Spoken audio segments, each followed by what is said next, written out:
here today at the Carlson Gracie in Murrieta, California with Professor Tom Cronin. Professor, thank you for allowing us to come into your school to talk about upcoming tournaments and how your school is getting ready for the upcoming SJJIF World Tournament.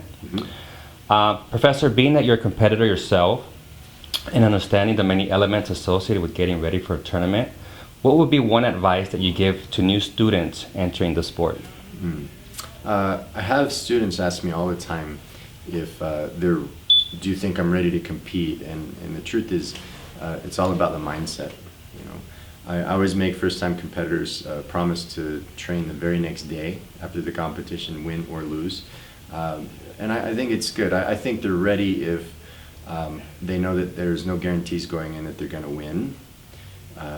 You learn from the losses and the wins, and if they've been training a little while and they know some basics and they understand, you know, the points and the rules a little bit, then they're ready. It's all about the attitude. I think if they can walk out of there having it be a positive experience regardless of the outcome, then they're ready.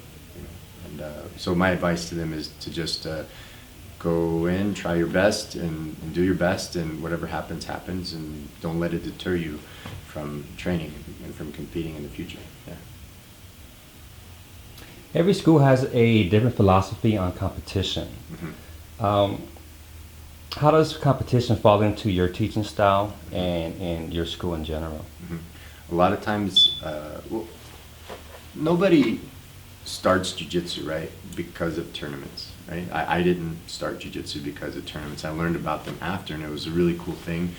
I think a lot of people are kind of turned off by the sport versus the self-defense thing. My philosophy is the best people at jiu-jitsu, that executing jiu-jitsu and using jiu-jitsu, are people that compete, because it's a high-intensity environment. There's a lot of stress and nerves and anxiety, and you have to go there and you have to do jiu-jitsu against someone else that also does jiu-jitsu, and you have to try to take them out, and they're trying to come at you, so it makes you good. And my philosophy is that everybody should at least try to compete. The goal here at the school is not to create people in a tournament environment, you know, their skill set, but we use tournaments to get good at jiu-jitsu, and they definitely make you good. Yeah. Carlson Gracie is ranking in the top 5 in the 2015 adult gi team at the Sports Jiu-Jitsu International Federation. How is your school preparing for the upcoming SJJIF World Tournament? Yeah, it's really cool that we're top 5, because we tried a couple of events, you know, recently, and the SJJIF, they've been all positive, you know, and we like them, so the students like them. So I think as a team, we're going to plan on doing them regularly, and maybe we'll push for, like, you know, an overall title. And we prepare always. We're training a well-rounded environment, but we always work in a little bit of scenario-based training. You know, you're in side control. You have to either submit the guy, or you have to overcome that 3-point deficit you could be down by.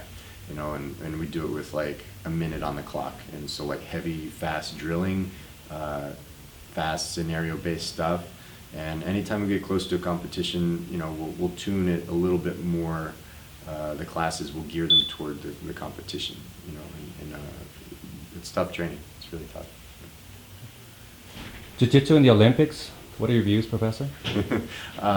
Everybody wants to see Jiu-Jitsu in the Olympics. I don't believe it's going to happen in its current state, because, you know, to the uneducated audience, they see karate, they see judo, they see a lot of things with people in the gi, you know, and they don't really understand how to differentiate it.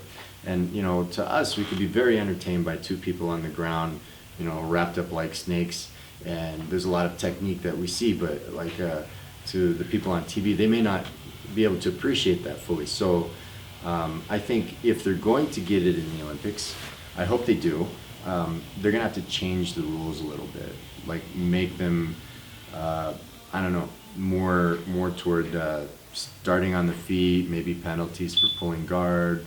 I like guard. I pull guard. I think it's great.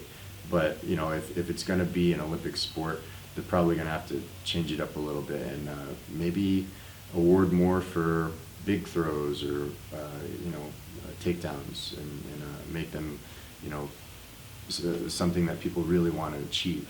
Because it seems like a lot of people, they rather than train on the feet, they just pull guard. And you got to be able to fight on the feet. I think it can be done. It's going to be a process. We'll see. Well, Professor, thank you again, Mm-hmm. and good luck to you and your school at the SJJIF World Tournament. All right, we'll see you there. Thank you.